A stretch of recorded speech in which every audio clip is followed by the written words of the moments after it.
Hello everyone, स्वागत है आप सभी लोगों का हमारे most awaited game of throne वाले वीडियो सीरीज में, जिसमें हम लोग वेस्टेरोस का जो पूरा वर्ल्ड है उसको एक्सप्लेन करते हैं।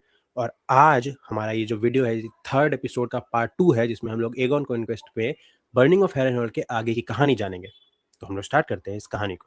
तो वीडियो स्टार्ट करने से पहले लाइक दबा दो, चैनल को सब्सक्राइब नहीं किया तो सब्सक्राइब कर दो। Let's start with the video. जो स्टोरी जहां से आज स्टार्ट होगी वो है episode 3B, which is Aegon conquest का सेकंड पार्ट। बर्निंग ऑफ हेरेनहॉल तक की स्टोरी हम लोग लास्ट वीडियो में जान लिए थे, तो आज हम लोग उसके आगे जानेंगे। जो मेन इवेंट्स आज इस वीडियो में हम लोग जानेंगे वो है, पहला the last storm, fight of the last storm. दूसरा field of fire, battle of field of fire. Third है the king who knelt. Fourth the king who flew. And पांचवा और आखिरी द डॉर्निश चैलेंज, जिसके बाद फाइनली एगोन का coronation हो जाएगा। ठीक है, तो यहाँ पे ये प्रॉपर अभी एगोन कॉन्क्वेस्ट के आगे के इवेंट्स होने वाले हैं जो आज हम लोग इस वीडियो में जानेंगे। Let's start with the first topic which is the last storm. So last video में हम लोग ये जान गए थे कि जो एगोन है वो गया था हेरन द ब्लैक से लड़ने। ठीक है, और हेरन हॉल को जला के खाक कर दिया। इसके बाद अब एगोन का जो एरिया है वो पूरा इतना सारा एरिया हो गया। एगोन के पास ये पूरा एरिया हो गया। एगोन अपना कोरोनेशन पहले ही कर चुका है, ठीक है, अपना अपना आपको ताज पहले ही दे चुका है, लेकिन उसके पास अभी पूरे 7 किंगडम्स नहीं थे। वो अभी बस किंग्स लैंडिंग पे राज कर रहा था।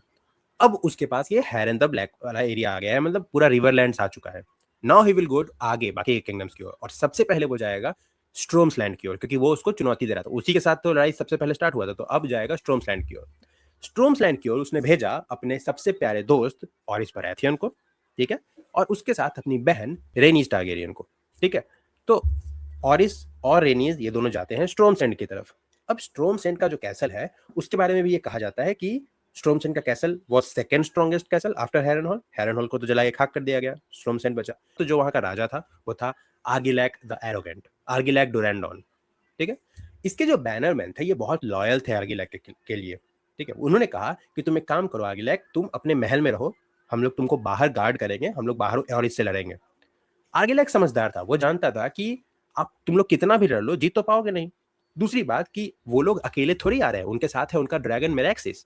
ठीक है, तो तुम लोग को तो वो मार ही देगा, उसके बाद वो मेरे पास आएगा और फिर भी मेरा भी मौत उसी तरह होगा जैसे हेरन द ब्लैक का हुआ, हेरन हॉल में जल के। तो आर्गिलैक ने कहा कि चाहे कोई भी सिचुएशन हो, चाहे हम जीते या हारे, हम दोनों सिचुएशन में एक ही तरह से मरना चाहते हैं कि मेरे हाथ में तलवार हो। ठीक है, मतलब हम लड़के मरना चाहेंगे, खुले मैदान में भिड़ेंगे उन लोग से, वहीं लड़ेंगे। दूसरी बात, ये जगह ना थोड़ा पहाड़ी इलाका है, आप मैप में देखो स्टोमसेन के बगल में थोड़ा पहाड़ है। तो यहाँ पे ना लड़ने का जो टेक्निक है वो यहाँ के लोगों को ज्यादा आता है, सिवाय के बाहर से जो लोग आ रहे हैं, टारगेरियंस के जो आर्मी आ रहा है उनके। तो अब फिर एनी हाउ वार तो स्टार्ट हो ही गया और इसकी आर्मी आ रही है और पहुंच भी गई है। जिस मोमेंट और इसकी आर्मी वहां पहुंची उस समय स्ट्रोम्स एंड में हो रहा था बहुत भयानक तूफान, बहुत भयानक तूफान आया हुआ था, बहुत भयानक बारिश हो रही थी, और लगभग कहा जाता है 5 दिनों तक बारिश होती रही। ठीक है, एकदम पूरा कीचड़ कीचड़ हो गया, सब कुछ बारिश बारिश। और क्योंकि यहाँ इतना बारिश हुआ इसलिए इस बैटल को भी द लास्ट स्टॉर्म कहा जाता है। ठीक है, अब बारिश हो गया, इतना सब कुछ हो गया, जब बारिश सब कुछ हटा तो ये लोग देखते हैं आर्गिलैक के लोग कि जो आसपास की पहाड़ियां हैं ना, ऊंचे ऊंचे 5 बड़े पहाड़ियां, उस पे टारगेरियंस आर्मी ने कब्जा कर लिया है ताकि उनके पास अपर हैंड हो जाए। लेकिन ये टारगेरियंस की आर्मी को नहीं आता था इस कंडीशंस में लड़ना, जहां इतना बारिश हो चुका है, सब कुछ कीचड़ कीचड़ हो चुका है। वो लोग घोड़ा लेके मतलब फाइट करने के लिए आगे बढ़ रहा था, ठीक है, वॉर में। लेकिन वो घोड़े इस कीचड़ में फिसल जा रहे थे, मतलब वो स्टेबल नहीं रह पा रहे थे।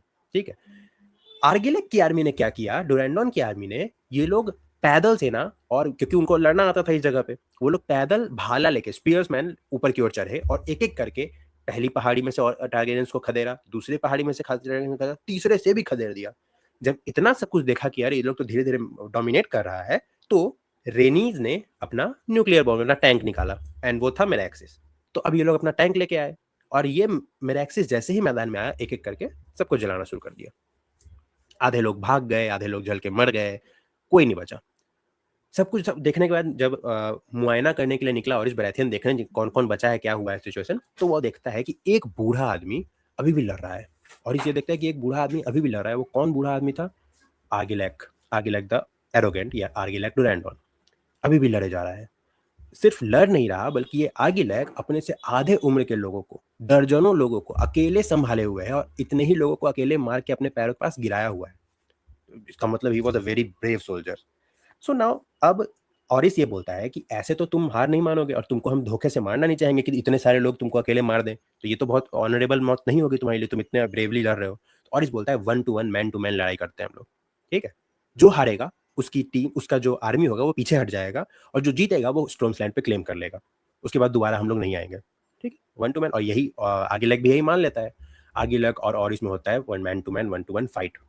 ठीक है, और एट द एंड ऑरिस आर्गिलेक को मार देता है। जैसे ही मौत हो गया, अब स्ट्रोम्स लैंड तो हो गया ऑरिस का, यानी एगोन का। नाउ ऑरिस अपना आर्मी लेके स्ट्रोम्स एंड के कैसल की ओर बढ़ता है। जब वो कैसल की ओर पहुंचता है तो उसको दिखता है कि कैसल बंद है, उसका जो गेट है वो ऊपर है, और पूरा कैसल में अंदर से लोग गार्डेड है, मतलब अंदर नाइट्स हैं जो गार्ड कर रहे हैं इसको। वो सोचता है अंदर अब कौन है भाई, तो पता चलता है कि अंदर आर्गेला की बेटी आर्गेला डोरेंडोन उस पर कब्जा कर लिया है, और वो अपने आप को एयर टू द थ्रोन बता के, heir to the storms and throne बता के उस पर बोली कि हम किसी और को आने नहीं देंगे, हम ही हैं यहाँ के। ठीक है, मेरे पिता मरने के बाद हम यहाँ के राजा हैं, कोई बाहरी आदमी नहीं। वो जानती है कि वो मर जाएगी, ड्रैगन उसको जला के पूरा सब कुछ खाक कर देगा, लेकिन वो कहती है मर जाए तो मर जाए, ये का महल मेरा है, मेरे पिता का है, हम यहाँ नहीं हटेंगे। उसके इरादे बहुत मजबूत हैं, लेकिन इरादे मजबूत नहीं है इसके अपने लोगों के। उसी रात इसके अपने लोग, इसके अपने गार्ड्स डर के आगिला को बांध के, बंदी बना के, मुंह पे कपड़ा बांध के, हाथों में रस्सी बांध के और बिना कपड़ों के और इसके सामने लाके पेश कर देते हैं कि तुम इसके साथ जो करना है करो, बट हमें छोड़ दो, हमें मत जलाओ। आर्गिलेक, सॉरी, ऑरिस ये जानता है कि इसके पिता जो थे वो आइडियलिस्ट, वो ब्रेव सोल्जर तो थे, ऑनरेबल मैन थे, मरे ऑनरेबल मौत मरे, ये सब गलत काम तो नहीं किए। वो क्या करता है, वो आर्गेला को अपने कपड़े से, मतलब अपने क्लोक से उसको ढकता है और बोलता है, ऑफर देता है कि तुम्हारे पिता बहुत ब्रेव सोल्जर थे, हम उनका लेगेसी कंटिन्यू करना चाहेंगे, उनका सिजिल हम अपनाएंगे, और तुम्हारा जो हाउस है उसको हम तुमको अपने हाउस की लेडी बनाएंगे, इस हाउस की तुमको अपनी वाइफ बनाएंगे, और जो तुम्हारे पिता का जो सिजिल है, जो वर्ड्स है, वो हम अपना अपना लेंगे। ठीक है, तो ऐसे हाउस बराथियन का जन्म हुआ, हाउस डोरेंडोन एंड हो गया, और यहाँ पे आगे चल के स्ट्रोम्स लैंड पे और इस बराथियन और आर्गेला दोनों के साथ ही कर लेते हैं, और दोनों साथ में, मतलब बेसिकली अब ये एगोन का हो गया, और यहाँ पे अब हाउस बराथियन का राज हो गया, हाउस बराथियन का यहाँ पे जन्म हुआ। ठीक है, जैसे ये बात एगोन को पता चली, एगोन खुश हो गया। एगोन ने वहां पे जितने भी, जो बैटल में जितने भी लोग मर गए थे, उनका जितना भी तलवार बचा था वो अपने तरफ मंगा लेता है, और इस भी किसी को नहीं पता वो क्यों ऐसा कर रहा है, और इस भी अपना सारा तलवार भाई भेज देता है, जो हारे हुए लोग थे उनका सारा तलवार एगोन फोर्ट भेज देता है, जहाँ पे एगोन रह रहा है अभी। ठीक है, और यहाँ पे हमारा पहला चैप्टर खत्म हो जाता है। तो हम लोग यहाँ से स्टार्ट कर रहे हैं फील्ड ऑफ फायर। ठीक है, अब क्या हुआ कि एगोन स्ट्रोम्सलैंड जीत चुका है। Now Aegon is king of 2 kingdoms, Riverlands and Stormland. ठीक है, स्टिल अब उसको 5 किंगडम और जीतने हैं, तो वो अगली तरफ जाएगा, which is reach and western land, which is western land Lannisters का है। ठीक है, कास्टरली रॉक वाला। और रीच कौन सा है, जहां अभी के टाइम पे हम लोग गेम ऑफ थ्रोन के टाइम पे टायरल्स हैं, और उस टाइम पे उस समय राज करते थे गार्डनर, हाउस गार्डनर। ठीक है, तो हाउस गार्ड, लास्ट एपिसोड में हम लोग जाने थे कि हाउस गार्डनर्स और लैनिस्टर्स ने आपस में अलायंस बना लिया था कि जब भी एगोन आएगा हम लोग साथ में लड़ेंगे, और इस अलायंस बनाने के कारण इनका आर्मी बहुत बड़ा हो गया था, बहुत मजबूत हो गया था। जो द रीच है, यानी जो हाउस गार्डनर है, उसके जो किंग है उसका नाम है द किंग मर्न गार्डनर, मर्न। ठीक है, और जो लैनिस्टर्स हैं यानी वेस्टर्न लैंड है, उसके जो किंग है उसका नाम है किंग लॉरेन लैनिस्टर। सो अब ये दोनों ने अपने अलायंस बना लिया है, जिसके कारण इनकी आर्मी बहुत बड़ी हो गई है। इनकी आर्मी का टोटल संख्या हो चुका है अब 55,000, which is biggest in Westeros. 55,000 सिर्फ पैदल सेना, हम अब घोड़े और बाकी चीज़ों की बात भी नहीं करें, सिर्फ मेन्स। ठीक है, मेन एट आर्म्स जो है 55,000 है। टारगेरियंस का जो मेन एट आर्म्स है वो है सिर्फ 11,000। ठीक है, एक सैनिक पे 5 लोग, 5 उनके हैं, तो विच इज बहुत स्ट्रॉन्ग इनके सामने बहुत। तो अब जब इनके यहाँ जाता है, वॉर स्टार्ट होने से पहले एगोन जाता है इनके पास और प्लीड करता है कि तुम लोग मेरे सामने झुक जाओ, या फिर हम लोग वॉर करेंगे, सिंपल सी बात। वो लोग बोलते हैं कि तुम्हारे एक आदमी के सामने हमारे 5 आदमी हैं, तुम कैसे हमसे लड़ोगे। लेकिन ये लोग ये नहीं सोच रहे हैं, इनके पास ड्रैगन्स भी हैं। ठीक है, ठीक है, ड्रैगन्स भी हैं, और ड्रैगन्स के लिए भी मान लेते हैं, एक सेकंड के लिए मान ले इतने सारी बड़ी आर्मी है, ड्रैगन का भी कुछ देख लेगी, कर लेगी। लेकिन इस बार हर बाकी जितने भी बैटल अभी तक हुआ, हैरन हॉल का हुआ, या फिर वो डेमन वेलेरियन जहाँ हारा वेल वाला वो वाला हुआ, या फिर ऑरिस बराथियन वाला, सब जगह एक एक ड्रैगन जाता था। इस बार एगोन 3 ड्रैगन लेके आया था, अपना और अपनी दोनों बहनों का साथ में। अब इनके पास है मौजूद 3 ड्रैगन वर्सेस पूरी लैनिस्टर्स की और इनके रीच की आर्मी। अब वॉर स्टार्ट होता है। वॉर के लिए ये लोग चुनता है, लैनिस्टर्स जो होते हैं वो लोग, मतलब ये लोग जो हैं, ये लोग जगह जो चुनते हैं, वहाँ ना बहुत समय से बारिश नहीं हुआ था, सूखा चल रहा था, जिसके कारण पूरी घास सूख चुकी थी, गोल्डन येलो हो गई थी पूरी घास, पूरा घास का मैदान। और वही जगह ये लोग वेस्टर्न लैंड वाले लोग और गार्डनर वाले लोग चुनते हैं कि यहीं पे फाइट होगा, इसी जगह पे फाइट के लिए रुकता है। जब फाइट स्टार्ट होती है, उनकी आर्मी आती है, टारगेरियंस की छोटी आर्मी वर्सेस इनकी बड़ी आर्मी वेस्टरलैंड की। ये लोग आमने-सामने आते हैं, लेकिन तभी आसमान में घूमने लगते हैं ड्रैगन्स। इस बार ड्रैगन्स एक भी इंसान को नहीं मारते हैं, वो लोग सिर्फ ज़मीन जलाते हैं और घास इतनी सूखी हुई थी कि सब कुछ जल के राख हो जाता है, सब कुछ जल के राख हो जाता है और इसीलिए इसीलिए इस वाले बैटल को कहते हैं फील्ड ऑफ फायर। सब कुछ पूरा जल के खाक सभी लोग रोस्ट हो जाते हैं, ठीक है? मौका देख के जो लॉरेन लैनिस्टर था, वो देखता है अपने आप को बचते बचाते भागता है और आता है एगोन के पास, अपना सर झुका के तलवार गिरा देता है, भाई हमको छोड़ दो। जिसके कारण जो वेस्टर्न लैंड है उस पे आगे लैनिस्टर को उनको वार्डन बना दिया जाता है कि चलो तुम लैनिस्टर करा दो, तुम मेरे सामने सर झुकाए। लेकिन वो इतना अच्छा किस्मत नहीं था गार्डनर वाले का, वो मारा जाता है। ठीक है, तो ओवरऑल अब हम लोग कैसे हम लोग ये रीच और वेस्टर्न लैंड भी जीत गया एगोन। एगोन के पास ये सारा हो गया। अब एगोन के पास देखा जाए तो टोटल 4 किंगडम हो चुके हैं। कौन-कौन से हो गए हैं? रिवरलैंड हो गए, स्ट्रोम्सलैंड हो गए, वेस्टर्न लैंड हो गए और रीच हो गया। अब बचा है नॉर्थ, वेल और डॉर्न। 3 और टोटल 7 हैं, 3 बचे हुए हैं। तो इस वाले वॉर में भी जितने भी लोग का तलवार जो बचा हुआ रहता है उसको एगोन इकट्ठा कर लेता है। नो वन नोज़ व्हाई, पता नहीं, वो सबका जितने भी लोग मरे हैं उनका सारा का तलवार इकट्ठा करके अपना एगोन फोर्ट भेज दिया। और अब हम लोग स्टोरी आगे बढ़ेगा नॉर्थ की ओर। चलो तो हम लोग आगे बढ़ रहे हैं। अब हम लोग का नेक्स्ट टॉपिक है वो है किंग हुनेल्ड। अब हम लोग की स्टोरी बढ़ेगी नॉर्थ की ओर, विंटरफेल की ओर। इस समय जो किंग था नॉर्थ का वो था टॉरेंस्टार्क। अब जब टॉरेंस्टार्क को ये बात मालूम चलता है कि भाई एक एक करके उसने स्ट्रोम्सलैंड ले लिया, उसने वो भी ले लिया, रीच ले लिया, वेस्टर्न लैंड ले लिया, तो विच मीन्स ये खतरा तो है और इसको कब तक हम लोग इग्नोर करेंगे। इसीलिए टॉरेंस्टार्क क्या करता है, अपने सारे बैनरमैन को बुलाता है विंटरफेल में और मीटिंग करता है कि क्या करना चाहिए हमें। और वो लोग आपस में डिसाइड करते हैं, सारे लोग आ चुके हैं। अब यहाँ पे एक सबसे बड़ी समस्या है, एक बहुत बड़ी समस्या है। 2 बातें और यहाँ पे 2 ऑप्शन है किसी भी राजा के पास। इस सिचुएशन में फँसने के बाद किसी भी राजा के पास 2 ऑप्शन है। पहला कि वो भाई सर झुका दे, नेल कर दे, है ना? तो एगोन क्या करेगा, उसको वहाँ का वार्डन बना देगा, वहाँ का लॉर्ड बनना रहेगा वो। लेकिन प्रॉब्लम ये है कि जो विंटरफेल के या फिर जो विंटरफेल के स्टार्स हैं या फिर नॉर्थ के जो भी लोग हैं, उनको ना बहुत ऑनरेबल माना जाता है, ठीक है? ऐसा कहा जाता है, ऐसा माना जाता है कि Starks of the Winterfell are more honourable than god of Westeros themselves. ऐसा माना जाता है कि भगवान अगर किसी के ट्रायल बाय कॉम्बैट या फिर ऐसे में भगवान ने कोई डिसीजन लिया और स्टार्क्स ने कोई डिसीजन लिया तो स्टार्क के डिसीजन को ज़्यादा वैल्यू दिया जाएगा। वो इतने ऑनरेबल थे वहाँ के। वो लोग कभी कोई वादा नहीं तोड़ते, कभी कुछ नहीं करते। एक बार जो कह दिया वो होगा, ठीक है? इसलिए सुना, अब ये लोग का बहुत ऑनरेबल है। इन लोग ऐसे झुक जाएंगे तो पूरे वेस्टरोस में क्या हो जाएगा कि भाई एक बाहरी आदमी आया, वो सब पूरे वेस्टरोस को झुकाने लगा और तुम लोग भी उसके सामने झुक गए, तो बिल्कुल ऑनरेबल बात नहीं है। ये तो उनके लिए डिसऑनर की बात हो गई। तो झुकेंगे तो नहीं, लेकिन अगर ना झुकते हैं तो क्या है, ऑप्शन क्या है अब? लड़ेंगे एगोन से। अब एगोन से लड़ेंगे तो फिर 2 बातें होंगी, या तो वो मारे जाएँगे, जीत तो सकते नहीं है, ठीक है? या तो वो मारे जाएँगे, मारे गए तो क्या होगा? वेस्ट जो नॉर्थ के लोग हैं, उनका काम सिर्फ नॉर्थ को रूल करना नहीं है। जो स्टार्क्स हैं, उनका काम सिर्फ नॉर्थ को रूल करना नहीं है। उनका काम है उससे भी बड़ी समस्याओं के चुनौती का सामना करना।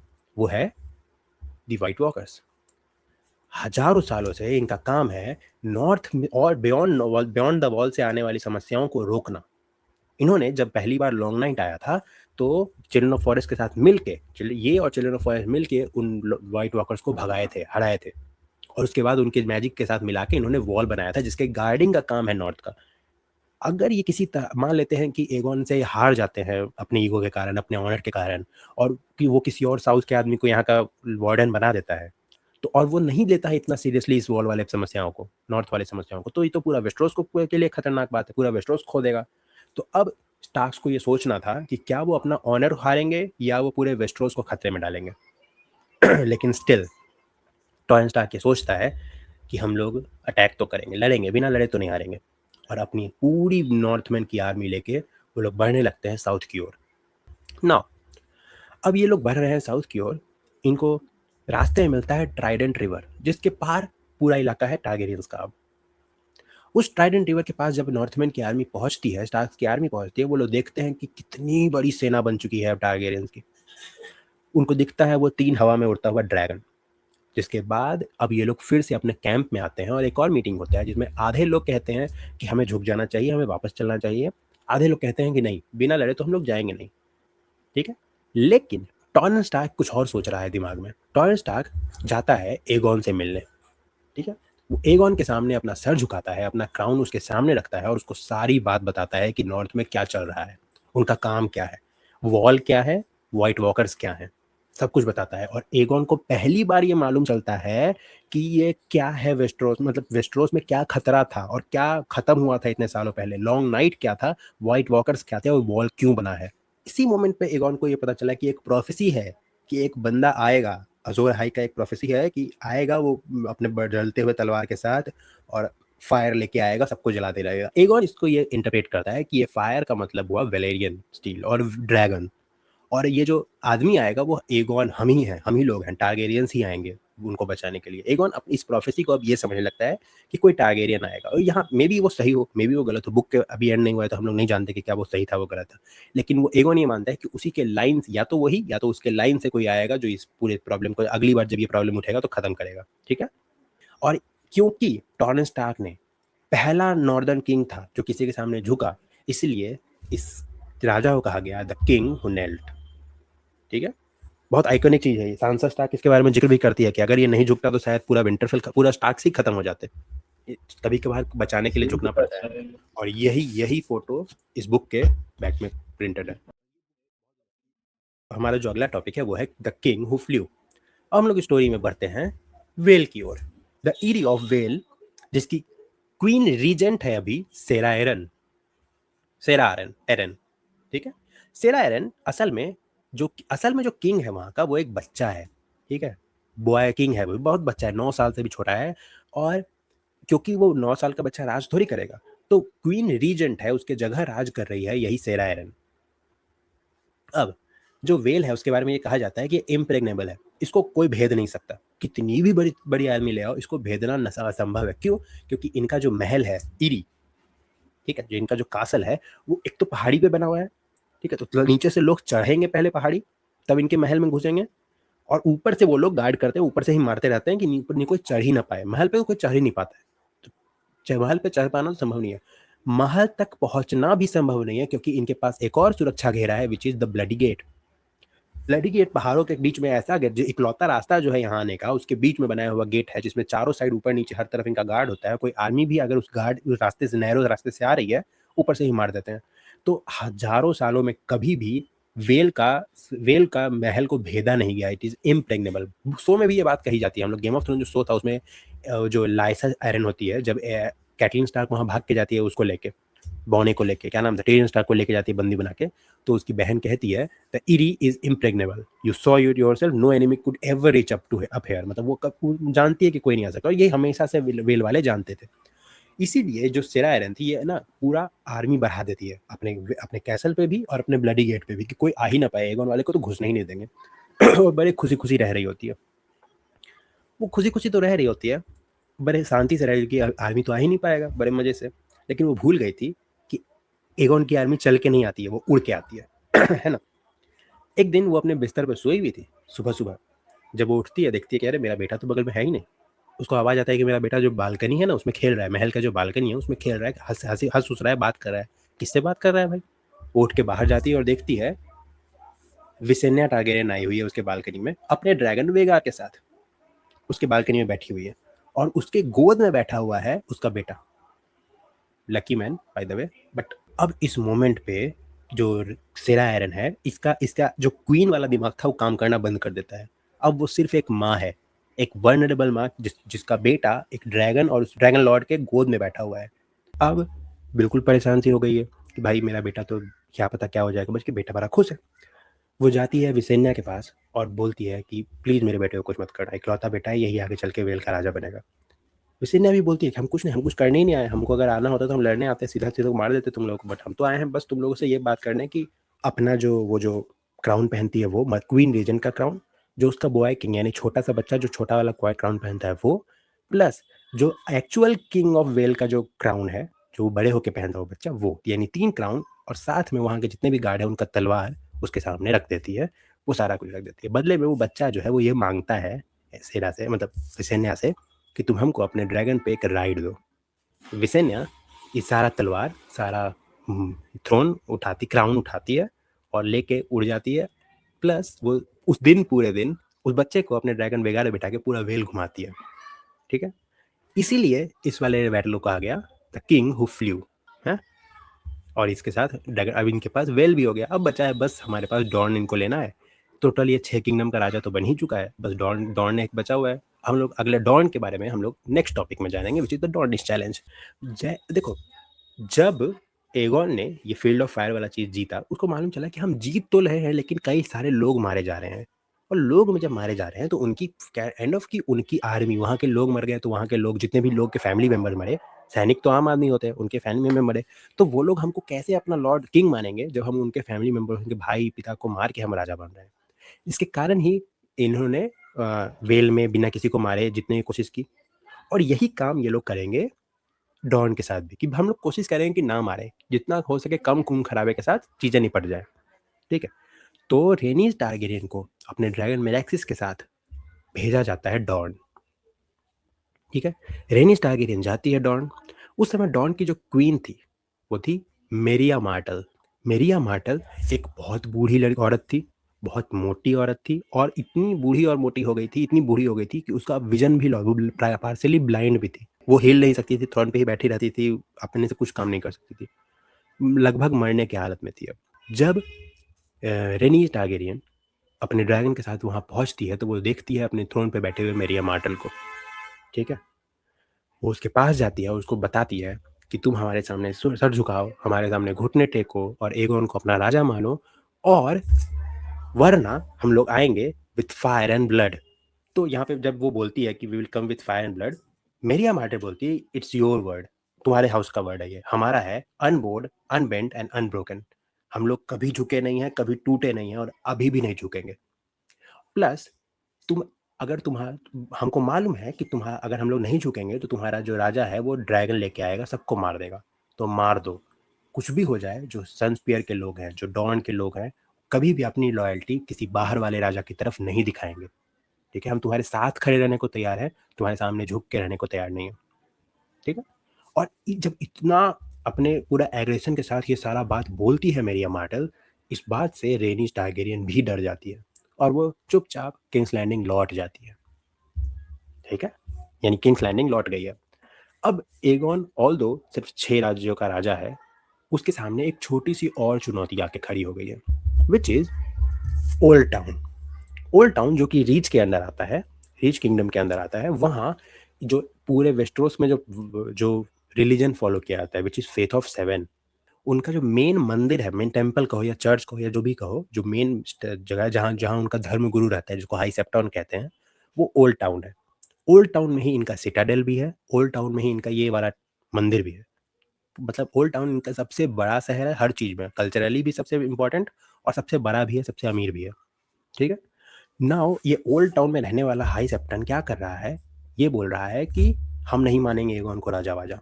और जो अगर वो नहीं मानेगा एगोन को राजा, तो रिलीजियसली एक बहुत अपोजिट बात हो जाएगी कि भाई हमारा हम जिस रिलीजन को फॉलो करते हैं, हमारे जो धर्म गुरु हैं वो नहीं मान रहे हैं तुमको राजा, लोग कैसे माने। एगोन बोलता है या उसको खत्म कर दो, चलो।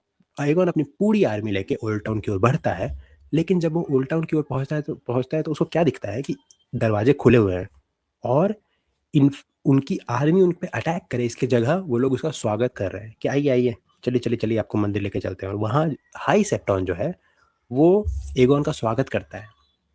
एक्चुअली यहाँ पे क्या हुआ है कि हाई सेप्टॉन दिमाग लगाया कि भाई इसको लड़ तो सकते नहीं, अपोज कर नहीं सकते, मारे जाएंगे, बेवकूफ़ी का काम क्या करना। और मारने की कोशिश करें, मार भी दें, तो भी इनके पास आर्मी है, बाकी बहन वहन है, तो किंग स्लेयर बनने से अच्छा है किंग मेकर बनो। क्या काम करते हैं। और वैसे भी एगोन जो है वो हमारा ही रिलीजन मानने लगा है, वो भी फेथ ऑफ सेवन ही मानता है। वो लास्ट वीडियो में बताया था इसके बारे में कि उसको इतना फैसिनेट किया था कि वो हाई फेथ ऑफ सेवन ही मानने लगा था। तो ये हमारे लिए क्या ही प्रॉब्लम है, हमारा ही रिलीजन मानता है, इसको बना देते हैं राजा। तो हाई सेप्टन क्या करता है, वो एगोन को बुलाता है अपने मंदिर में, और वहाँ उसका कोरोनेशन होता है, सेकेंड टाइम कोरोनेशन किया जाता है। इस मोमेंट पे एगोन अब कहा जाता है कि तुम 7 किंगडम के राजा हो। तो वो 7 किंगडम का राजा नहीं है, 6 किंगडम का राजा है, बट यहाँ कहा जाता है कि तुम सबके राजा बन चुके हो। और इस मोमेंट को कहा जाता है जीरो डे। ठीक है, इससे पहले ये हाई सेप्टन ने डिसाइड करते हैं कि इससे पहले जो भी चीजें हुई हैं हमारे वेस्टरोस में, उसको कहा जाएगा बिफोर कॉन्क्वेस्ट, और इसके बाद जो भी चीजें हुई हैं उसको कहा जाएगा आफ्टर कॉन्क्वेस्ट। ठीक है, और एगोन को बोल दिया जाता है तुम राजा हो। प्लस हाई सेप्टन ये भी कहता है कि तुम एक काम करो एगोन, तुम ये ओल्ड टाउन से पूरे वेस्टरोस पे राज करो, अपना ये महल वहल बनाओ यहाँ, लेकिन एगोन के दिमाग में कुछ और था। एगोन वापस जाता है एगोन फोर्ट, जहाँ वो पहली बार लैंड किया था जब वो आया था ड्रैगन स्टोन से। एगोन फोर्ट में जाने के बाद वो क्या करता है कि वहाँ जो अपना महल, जो छोटा सा महल बनाया था लकड़ी और मिट्टी से, उसको तोड़ देता है और उसी वहाँ की मिट्टी से बनाता है एक और, वहाँ की मिट्टी ईटा ये सब इस्तेमाल करके एक और बड़ा महल, जिसको ड्रैगन की आग से पकाता है, और उस महल का नाम रखा जाता है रेड कीप। और इस शहर का नाम ये रखता है किंग्स लैंडिंग। क्योंकि जब एगोन यहाँ आया था तो बहुत सारी छावनियाँ, इसकी आर्मी और आर्मी के फैमिली सारे लोग इसके आसपास रहने लग गए थे, तो ये पूरे को कवर कर देता है, उस शहर का नाम रख देता है किंग्स लैंडिंग। ठीक है, यहाँ पे क्राउन लैंड, वो एक छोटा सा एरिया यूनियन टेरिटरी की तरह कट जाता है, क्राउन लैंड उसको कहा जाता है, उसमें एक शहर है किंग्स लैंडिंग, जहाँ से राजा जो है वो राज करेगा।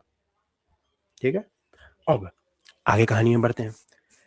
एगोन क्या करता है, जितना भी तलवार वो लाया था अपने साथ, सब कुछ को एक जगह लाता है, अपने ड्रैगन बेलेरियन द ब्लैक ट्रेड के ब्रेथ से, यानी आग से उसको पकाता है और बनाता है एक आयरन थ्रोन। सो में आयरन थ्रोन ऐसा दिखता था, बट असल में आयरन थ्रोन इतना बड़ा था। ठीक है, स्टेयर्स पे चढ़ के उस पे जाना पड़ता था, बहुत बड़ा, उसमें कहा जाता है हजारों तलवार थे। अब एगोन यहाँ से बैठ के अपना राज करने लगता है, लेकिन उसको एक चीज हमेशा खाते रहता है कि भाई हम तो 6 राज्यों के राजा हैं, हमको seven kingdom, king of seven kingdom क्यों कहा रहा है लोग, हम थोड़ी हैं सेवन किंगडम के राजा, हम तो 6 के राज्यों के राजा हैं। और इसीलिए वो सोचता है कि नाउ डॉन को अपने अंडर तो लेना पड़ेगा। इसीलिए अब एगोन क्या करता है, अपना सारा ड्रैगन उठाता है और चला जाता है डॉन की ओर, सारी आर्मी और सब कुछ ड्रैगन लेके डॉन जाता है कि अब तो अटैक करेंगे, प्यार से बात करने का माना नहीं वो लोग, चलो अटैक करते हैं।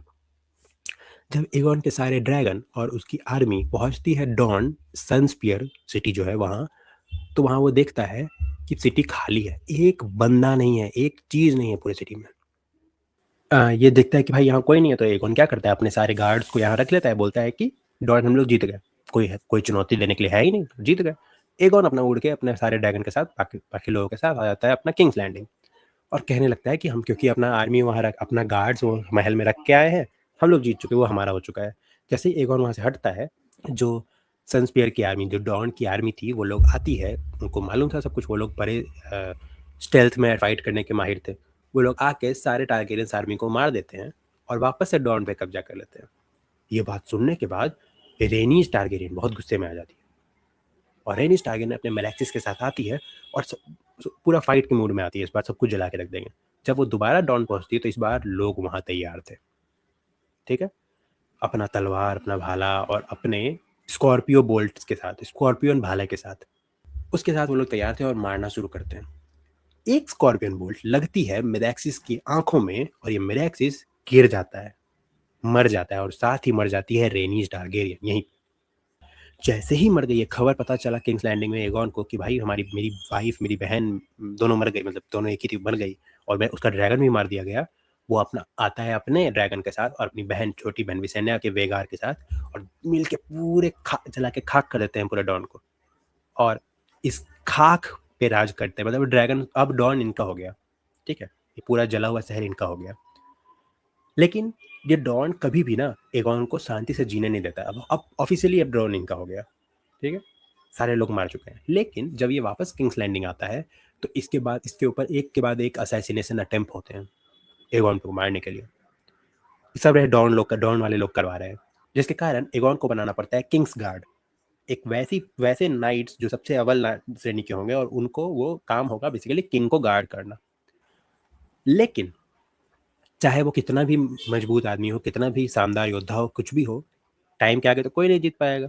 और इसीलिए लगभग 20 साल के आसपास राज करने के बाद 46 की उम्र में एगोन मर जाता है। ठीक है, एगोन के डेथ के बाद एगोन के डेथ के बाद अब ये डिसाइड हो ही रहा है कि कौन अगला राजा बनेगा, उसका मतलब पता ही है कौन बनेगा, उसका बड़ा बेटा बनेगा, लेकिन विच इज एरीज या Annie's Targaryen, I am sorry अगर हम नाम गलत बोल रहे हैं, एरीज या एनीज नाम है, देख के ही बता देते हैं भाई, नहीं तो फिर लोग कमेंट में गाली देने लगते हैं, गलत बोल दिया गलत बोल दिया। एक सेकंड लगेगा हमको।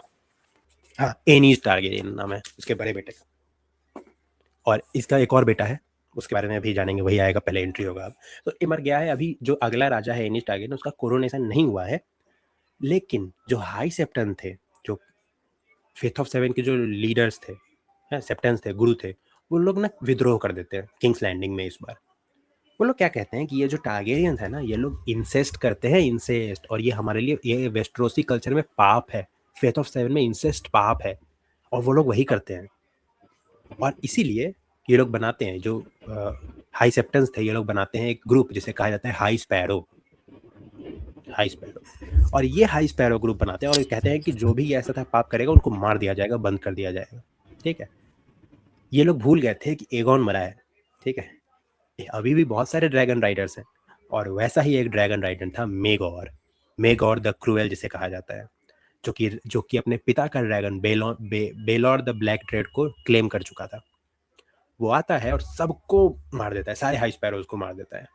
जिसके बाद ये हाई स्पैरो का हिम्मत नहीं होता इन ऐसे फेथ ऑफ सेवन में किसी का भी विद्रोह करने का आगे, तब तक जब तक टारगेरियंस का राज रहेगा।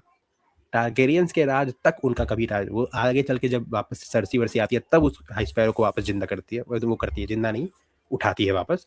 लेकिन तब तक इन लोगों का हिम्मत नहीं है कोई इंसेस्ट के खिलाफ बोल पाए, है ना। ये तो मारा गया। और यहाँ के बाद अब आगे जो एनिस टारगेरियन का राज है और वापस उसके बाद मेगोर द क्रूएल राजा कैसे बनेगा, उसका छोटा भाई, ये सारी चीज़ें हम लोग अब अगले वीडियो में जानेंगे। यहाँ पे हमारा ये वाला वीडियो का काम खत्म हो गया। अगला जो वीडियो होगा विच इज एपिसोड 4, हम लोग उसको 3 पार्ट में डिवाइड कर दिए हैं, जिसमें हम लोग मेगोर द क्रूएल और भी बाकी टारगेरियन किंग के बारे में जानेंगे। किंग जहेरिस द ओल्ड के बारे में भी अगले ही वीडियो में हम लोग जानेंगे। ठीक है, हर एक किंग के बारे में थोड़ा थोड़ा बात करेंगे, जो इंपॉर्टेंट होगा उसके बारे में ज़्यादा। एपिसोड 4B जो है वो है डांस ऑफ ड्रैगन का पूरा इवेंट, किंग विसेरिस से लेके एगोन सेकंड तक का। ठीक है, जो पूरा हाउस ऑफ ड्रैगन में हम लोग 4 सीजन में देखे वो हम लोग एक वीडियो में वहाँ देखेंगे। ठीक है, उसके बाद जो एपिसोड 4C होगा वो होगा एगोन 3 से लेके एगोन 4, यानी बास्टर्ड, जो वो राजा था जो सबको बास्टर्ड को अपना लेजिटिमाइज कर दिया था, जिसके कारण ब्लैक फायर रेबेलियन हुआ था, तो वहां तक जानेंगे। इसमें एक इंपॉर्टेंट इवेंट है आर ऑफ द वुल्फ, जिसमें एक स्टार्क, क्रेगन स्टार्क, जो कि हम लोग को हाउस ऑफ ड्रैगन में देखने को मिला है, जैसे जिससे मिलने जाता है ना, वो बंदा हम लोग को दिखेगा उस एपिसोड 4C में। वो बंदा लगभग 14 दिनों तक, 2 हफ्ते तक किंग्स लैंडिंग में किंग रीजेंट बन के रहा था। मतलब राजा बच्चा है अभी, एगोन 3 अभी छोटा है, तो उसको गोद में बिठा के आयरन थ्रोन पे बैठता था। क्रेगन स्टार्क, एक स्टार्क जो 14 दिन तक राज किया था, उसको आर ऑफ द वुल्फ कहते हैं, जिसके बाद अपनी मर्जी से वो छोड़ के वापस गया था। तो ये होगा। उसके बाद एपिसोड 5 में हम लोग ब्लैक फायर रेबेलियन से आगे जानेंगे, वो सब आगे जानेंगे। इसके अलावा जो हमारा एक वीडियो हम लोग सोच रहे हैं कि एक गेम ऑफ थ्रोन का एपिसोड वाइज टियर लिस्ट करें। सारे एपिसोड का नाम बताएंगे, उसके बारे में एक छोटा सा ब्रीफ बताएंगे कि इस एपिसोड में क्या हुआ था, फिर हम लोग आपस में डिसाइड करेंगे कि उसका क्या रैंकिंग देना चाहिए। कोई प्रॉब्लम होगा तो हमारे पास लाइव ऑडियंस रहेगी, ये सबके लाइव होगा, मेंबर्स के लिए होगा, सबके लिए होगा। उसमें हम लोग डिसाइड करेंगे क्या होना चाहिए, उस लोगों का ओपिनियन और हमारे ओपिनियन मिला के हम लोग रैंकिंग करेंगे। मे बी ये 2 पार्ट में होगा, पहले 4 सीजन का अलग, फिर बाकी 4 सीजन का अलग, एक साथ मिला के। एक इंपॉर्टेंट बात और कि ये सारे वीडियोस जो हैं, जो आप लोग देख रहे हो अभी, ये सारा रिकॉर्ड होता है मेंबर्स ओनली लाइव पे। अभी भी हम लोग मेंबर ओनली लाइव कर रहे हैं और ये सारा वीडियो मेंबर्स ओनली लाइव पे रिकॉर्ड करते हैं। उसके बाद हम लोग इसको बहुत हेवीली एडिट करते हैं। मतलब अगर 1 घंटे का लाइव है, जैसे अभी हम लोग 1 घंटे का होने टच करने वाले हैं, जो फाइनल वीडियो होता है वो हमारा 30 मिनट के आसपास जाएगा, ये वाले का। बहुत सारी चीज़ें जो हैं वो फाइनल एडिट में हट जाएंगी। ठीक है, तो अगर आपको ऐसा चाहिए कि भाई हमको इमीडिएटली वीडियो चाहिए, और दूसरी बात है कि मतलब वीडियो इमीडिएटली आ जाएगा ना, बाकी लोगों के लिए वीडियो अब 2 या 3 दिन बाद आएगा। तो अगर आपको चाहिए कि आपको पूरा वीडियो देखना है प्लस जल्दी देखना है, तो आप मेंबर्स ज्वाइन कर सकते हैं। 60 रुपीज़ है मंथ, 59 रुपीज़ अ मंथ है। इसमें हम लोग ये भी करते हैं, मीम रिएक्शन भी करते हैं, और भी बहुत सारे वीडियो, ओडिसी का वीडियो भी लाइव रिकॉर्ड करेंगे, और भी बहुत सारे छोटे मोटे लाइव करते हैं। डायरेक्टर स्पेशल लाइव रोहान जल्द लाने वाला है, तो बहुत सारी चीज़ें करेंगे। तो अब मेंबर्स में ज्वाइन कर लो, बस हो गया, यहाँ पे यह वीडियो खत्म। तो ये था हमारा आज का वीडियो। आई होप कि आपको ये स्टोरी अच्छी लगी होगी। अगर ये वीडियो अच्छा लगा तो लाइक करो, बहुत अच्छा लगा तो आप कमेंट कर सकते हो, बहुत ही ज़्यादा अच्छा लगा तो आप सुपर थैंक्स कर सकते हो। आपके द्वारा किए गए सुपर थैंक्स के जो पैसे आते हैं उसको हम लोग इन वीडियो की क्वालिटीज़ को इंक्रीज़ करने के लिए यूज़ करेंगे। Thank you so much.